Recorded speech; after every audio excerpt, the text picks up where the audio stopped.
Hello everyone, welcome back to my channel. तो चलिए हम लव एंड प्रॉमिसेस का नेक्स्ट पार्ट शुरू करते हैं। लान वांगची, जिसकी रात 9 बजे की पब में as a bartender part time shift थी, आज उसका मन बिल्कुल भी नहीं लग रहा था, क्योंकि बार बार उसकी आंखों के सामने वेवूशियन का चेहरा आ जा रहा था। एक कांच का ग्लास उसके हाथ से छूटकर गिर जाता है और उसको उठाते वक्त वांगची के हाथ में चोट लग गई, जिससे खून बहने लगता है। पर ऐसा लगा मानो वांगची को कोई दर्द का एहसास ही न हो। वो अपनी पॉकेट से एक रुमाल निकालता है और उसे अपनी चोट पर बांध लेता है। रात का 11 बज चुका था। वांगची की शिफ्ट खत्म होने वाली थी और साथ ही पब भी बंद होने जा रहा था। तभी वहाँ वेवूशियन आ जाता है, जिसे देखकर वांगची की सांसें मानो रुक सी गई हों। वेवूशियन ने लाइट ब्लू कलर की शर्ट के साथ ब्लैक कलर की जीन्स पहन रखी थी, जिसमें वो बहुत बहुत ज़्यादा हैंडसम लग रहा था। वांगची ने मास्क पहन रखा था, पर फिर भी वेवूशियन उसे पहचान जाता है। वांगची, जिसकी नज़रें वेवूशियन पर से हटी नहीं रही थी, पर तभी एक अननोन पर्सन को देखते ही लान वांगची शॉक्ड भी था और गुस्से में भी आ जाता है, क्योंकि वेवूशियन ने उस पर्सन का हाथ अपने हाथ में पकड़ रखा था। वेवूशियन वांगची की तरफ स्माइल करता है और बोलता है, हे स्टूडेंट, तुम यहाँ भी जॉब करते हो क्या? ओह, मैं तो तुम्हें इससे इंट्रोड्यूस कराना ही भूल गया। वांगची की हार्ट बीट बहुत तेज़ हो गई थी। ऐसा लगा मानो वेवूशियन के मुंह से अगले पल निकलने वाले शब्द पर वांगची की पूरी ज़िंदगी टिकी हो। वेवूशियन उस पर्सन का हाथ पकड़ते हुए कहता है, ये है मेरा बॉयफ्रेंड रेज़ल। वांगची का दिल टूट गया था। क्या वेवूशियन का बॉयफ्रेंड था? तो फिर उसने वांगची को क्यों किस किया था? क्या था ये सब? तभी रेज़ल हंसता है और बोलता है, वेवूशियन, तुम भी ना, हम आज ही तो मिले हैं और तुमने मुझे अपना बॉयफ्रेंड बना लिया। वेवूशियन स्माइल करते हुए रेज़ल के गाल को टच करता है और बोलता है, तुम्हें भी पता है रेज़ल कि हमारे बीच में क्या होने वाला है, तो फिर सबसे अच्छा तो यही रहेगा ना कि मैं तुम्हें अपना बॉयफ्रेंड कहूँ। यस, आई नो कि कुछ ही दिन में हमारा ब्रेकअप हो जाएगा, because I don't trust in relationships. प्यार, रिश्ते, ये सब इंसान को कमज़ोर बनाते हैं। वांगची को रोना आ रहा था, बहुत बहुत रोना आ रहा था। वेवूशियन की बातें सुनकर और उसका किसी और के साथ इंटीमेट होने का ख्याल ही वांगची को पागल सा कर दे रहा था। वेवूशियन बोलता है, रेज़ल, तुम होटल की बुकिंग कर दो, मैं पेमेंट कर दूंगा। रेज़ल वेवूशियन के साथ फ्लर्ट करते हुए कहता है, वेवूशियन, क्या तुमने मुझे इतना वीक समझा है? मेरे भी फादर पार्लियामेंट में मिनिस्टर हैं, तो मेरे पास पैसे की कोई कमी नहीं है। वांगची गुस्से में अपने हाथ को, जिसमें चोट लगी हुई थी, उसे कसकर दबा देता है, जिसकी वजह से ब्लड जो किसी तरह से बहना रुक गया था, वो फिर से बहना स्टार्ट हो जाता है। वो वेवूशियन का हाथ पकड़कर अपने साथ ले जाना चाह रहा था। तभी वेवूशियन की नज़र लान वांगची पर पड़ती है और वो कहता है, लान वांगची, क्या हुआ? तुम मुझे ऐसे क्यों देख रहे हो? वांगची को एहसास हो गया था कि वेवूशियन ने ड्रिंक कर रखी थी। तभी वांगची बोलता है, सॉरी, बट पब बंद होने का टाइम हो चुका है। रेज़ल गुस्से में वांगची से बोलता है, तुम्हारी इतनी हिम्मत कि तुम हमें मना कर रहे हो? मैं इस पूरे पब को खरीद सकता हूँ, पता भी है तुम्हें? वांगची, जो कि पहले से ही गुस्से में था, वो भी रेज़ल को जवाब देता है और बोलता है, सर, पब बंद होने जा रहा है। आपको जो भी बात करनी है, आप यहाँ के मैनेजर से बात कर लीजिए। रेज़ल अपनी जगह से उठ जाता है और वांगची से बोलता है, लगता है मुझे तुम्हें तुम्हारी जगह दिखानी होगी।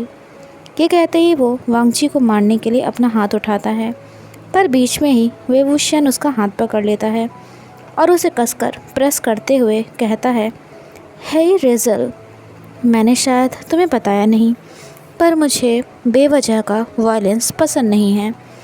रेज़ल ये सुनकर चौंक जाता है और कहता है, वेवूशियन, क्या तुम भी अब इस बारटेंडर का साइड ले रहे हो? वेवूशियन स्माइल करता है और रेज़ल की तरफ देखते हुए कहता है, रेज़ल, तुमने मेरा पूरा मूड ख़राब कर दिया। और रही बात इस बारटेंडर की, तो किसने कहा कि तुम इस पर हाथ उठा सकते हो? वेवूशियन ने रेज़ल का हाथ कसकर दबा दिया था, इतना कसकर कि रेज़ल को पेन होने लगा था। उसके चेहरे पर अब स्माइल नहीं थी बल्कि गुस्सा झलक रहा था। रेज़ल घबरा जाता है और बोलता है, हे वेवूशियन, मैं तो बस। तभी वेवूशियन अपनी जगह पर से उठता है और रेज़ल का हाथ छोड़ते हुए कहता है, सॉरी रेज़ल, बट आई डोंट थिंक कि अब मैं तुम्हारे साथ एक और पल भी बिताना चाहूँगा। वांग जी ने वेवूशियन का ये रूप पहली बार देखा था। रेज़ल बोलता है, सॉरी वेवूशियन, वो मैं। ये कहते ही वो एक बार फिर वेवूशियन का हाथ पकड़ लेता है। तभी वेवूशियन गुस्से में उसका हाथ झटकते हुए कहता है, रेज़ल, मुझे अपना रियल कैरेक्टर दिखाने पर मजबूर मत करो। Get lost. रेज़ल की दोबारा हिम्मत नहीं हुई कुछ कहने की और वो चुपचाप वहाँ से चला गया। अब सिर्फ लान वांगजी और वेवूशियन ही रह गए थे।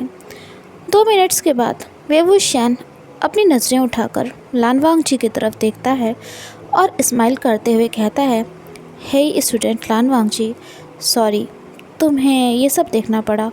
मैं रेज़ल की तरफ से तुमसे सॉरी बोलता हूँ। वांगजी शॉक्ड था वेवूशियन को देखकर। कुछ मिनट्स पहले तक वो इतना गुस्से में था और अचानक से वो फिर से नॉर्मली बात करने लगा। तभी वेवूशियन वांगजी के हाथ के ऊपर अपना हाथ रख देता है और कहता है, क्या मुझे एक ग्लास अल्कोहल मिलेगा प्लीज़? वांगजी अपना हाथ वेवूशियन के हाथ से हटाना चाह रहा था, पर वेवूशियन ने उसके हाथ को कसकर पकड़ा हुआ था। वांगजी वेवूशियन की आंखों में देखते हुए कहता है, क्या आप किसी और के साथ भी इंटीमेट हुए हैं? वैसे पूछने तो उसे कई सारे सवाल थे वेवूशियन से, पर इस सवाल का जवाब जानना उसके लिए बहुत ज़रूरी था, क्योंकि वांगजी वेवूशियन को किसी के भी साथ नहीं बांट सकता था। वेवूशियन वांगजी के इस सवाल को सुनकर चौंक जाता है और फिर हंसते हुए कहता है, हे स्टूडेंट, क्या तुम मुझे लाइक करने लगे हो? आई नो कि मैं हैंडसम हूँ, बट यू नो समथिंग, प्यार व्यार मेरे लिए नहीं बना है, इसलिए मैं बस एंजॉय करता हूँ अपनी लाइफ को, क्योंकि मुझे भी नहीं पता कि अगले पल मेरे साथ। तभी वांगजी अपनी नज़रें नीचे करते हुए बोलता है, तो फिर आपने मुझे किस क्यों किया था? वेवूशियन कहता है, लान वांगजी, मैंने तुम्हें पहले ही ये बात बोली थी कि तुम उस किस को सीरियसली मत लेना। वांगजी लिक्वर का ग्लास वेवूशियन को देते हुए बोलता है, बट मेरे लिए प्यार ही सब कुछ है, पर मेरी किस्मत बहुत ख़राब है। इतनी ख़राब है कि जिससे मैं बेइंतहा मोहब्बत करता हूँ उसे मैं याद भी नहीं हूँ। उस शख्स को मेरी फीलिंग्स, मेरे प्यार की कोई वैल्यू नहीं है और ना ही तो उसे पता है। और वो तभी वेवूशियन बोलता है, लान वांगजी, क्या मैं जान सकता हूँ कि वो कौन है? हो सकता है कि मैं तुम्हारी कुछ मदद कर सकूँ। वांगजी के चेहरे पर ज़्यादा एक्सप्रेशंस तो नहीं थे, पर कोई भी बता सकता था कि वो बहुत ज़्यादा हर्ट हुआ था। वांगजी वेवूशियन की आंखों में देखते हुए कहता है, आप सच में मेरी मदद करना चाहते हो? वेवूशियन सीरियस होकर बोला, ऑफ कोर्स लान वांगजी, मैं तुम्हारी मदद ज़रूर करूँगा। ये सुनकर वांगजी बोलता है, तो क्या आप मेरे साथ नाइट स्पेंड करोगे? वेवूशियन ने सुनकर चौंक गया और बोला, हे लान वांगजी, तुम मजाक कर रहे हो ना? वांगजी वेवूशियन की तरफ देखते हुए कहता है, क्या आपको लगता है कि मैं मजाक कर रहा हूँ? वेवूशियन अपनी नज़रें दूसरी तरफ करते हुए कहता है, लान वांगजी, तुम मेरे टाइप के बिल्कुल भी नहीं हो, और वैसे भी तुम मुझसे एज में बहुत छोटे हो। तभी वांगजी वेवूशियन का हाथ पकड़कर अपनी ओर अचानक से खींच लेता है और कहता है, आपको तो बस एन्जॉयमेंट चाहिए ना, तो इसमें एज बीच में कहाँ से आ गई? वेवूशियन शॉक्ड हो गया था। उसे वांगजी की आंखों में एक जुनून सा दिख रहा था अपने लिए। अपना हाथ खींचते हुए कहता है, लान वांगजी, आई थिंक काफ़ी लेट हो चुका है, मुझे जाना होगा। पर वांगजी ने उसका हाथ अपने हाथ से कसकर पकड़ा हुआ था। वो कहता है, मुझे 1 महीने अपने साथ ही रहने दीजिए। अगर अगर मैं आपको अपने ऊपर, प्यार के ऊपर यकीन ना दिला पाया तो मैं फिर कभी आपके सामने नहीं आऊँगा। विभूषण के चेहरे पर से स्माइल गायब हो गई थी। वो कहता है, लान वांगजी, आई थिंक मैंने तुम्हें बताया है कि मुझे रिलेशनशिप या प्यार में ना कोई इंटरेस्ट है और ना ही तो यकीन है। ये चीज़ें इंसान को सिर्फ कमज़ोर बनाती हैं और इसके अलावा कुछ भी नहीं। वांगजी के लिए उसकी सेल्फ रिस्पेक्ट बहुत प्यारी थी, दुनिया में सबसे प्यारी। आज तक उसने किसी के सामने बेग नहीं किया था, पर विभूषण से वो इतना ज़्यादा प्यार करता था कि उसे अपने करीब रखने के लिए वांगजी अपनी सेल्फ रिस्पेक्ट तक को ख़त्म करने को तैयार था। वो बोलता है, मिस्टर विभूषण, आप और लोगों के साथ इंटीमेट हो सकते हैं तो मेरे साथ क्यों नहीं।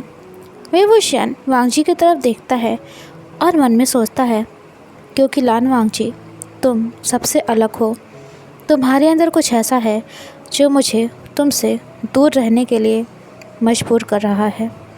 वांगजी विभूषण के हाथ को प्रेस करते हुए कहता है, मिस्टर विभूषण, मैं आपको हर्ट नहीं करूँगा, लेकिन मेरी बस एक रिक्वेस्ट है।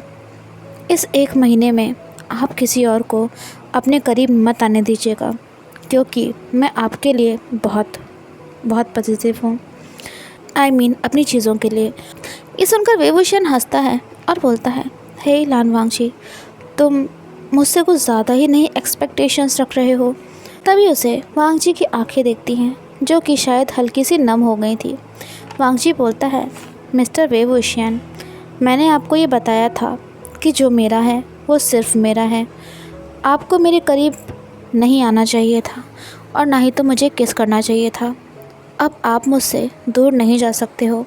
आपको मुझे अपना 1 मंथ देना ही होगा और इस 1 महीने में आप सिर्फ़ और सिर्फ मेरे साथ रहोगे, मेरे साथ ही इंटीमेट होगे और मेरे साथ ही सब कुछ करोगे। वांगजी के चेहरे पर सीरियसनेस और गुस्सा देखकर विभूषण चौंक गया था। वो बोलता है, मिस्टर विभूषण, ये मैं आपसे रिक्वेस्ट नहीं कर रहा हूँ, बल्कि आपको बता रहा हूँ। और अगर आपको लगता है कि मैं मजाक कर रहा हूँ तो आप मुझे आज़मा सकते हो। विभूषण एक गहरी सांस लेता है और कहता है, hey student, I don't know कि तुम्हारे दिमाग में क्या चल रहा है, बट 1 महीने का मतलब सिर्फ 1 महीना है और मुझे पता है कि 1 महीने के बाद क्या होना है, क्योंकि मुझे प्यार व्यार में कोई इंटरेस्ट नहीं है। तभी वांगजी विभूषण के लिप्स के नज़दीक जाकर बोलता है, आप मुझे आज़मा सकते हो। कहीं ना कहीं विभूषण रिग्रेट कर रहा था अपने डिसीजन को, क्योंकि इस बार उसे भी डाउट हो रहा था। पब क्लोज़ हो चुका था। वांगजी विभूषण से बोलता है, अगर आपको कोई प्रॉब्लम ना हो तो हम मेरे घर चल सकते हैं। विभूषण हंसता है और बोलता है, हमें सिर्फ रात ही तो बितानी है ना साथ में, तो उसके लिए एनी प्लेस इज़ फाइन। वांगजी ने भले ही विभूषण को अपने करीब रखने के लिए कि बोला हो, पर उसकी हार्ट बीट बहुत तेज़ हो रखी थी। क्या वो विभूषण को हमेशा के लिए अपने पास रख पाएगा? क्या वो इस 1 महीने में उसे अपने प्यार का एहसास करवा पाएगा? क्या विभूषण को वांगजी याद आएगा?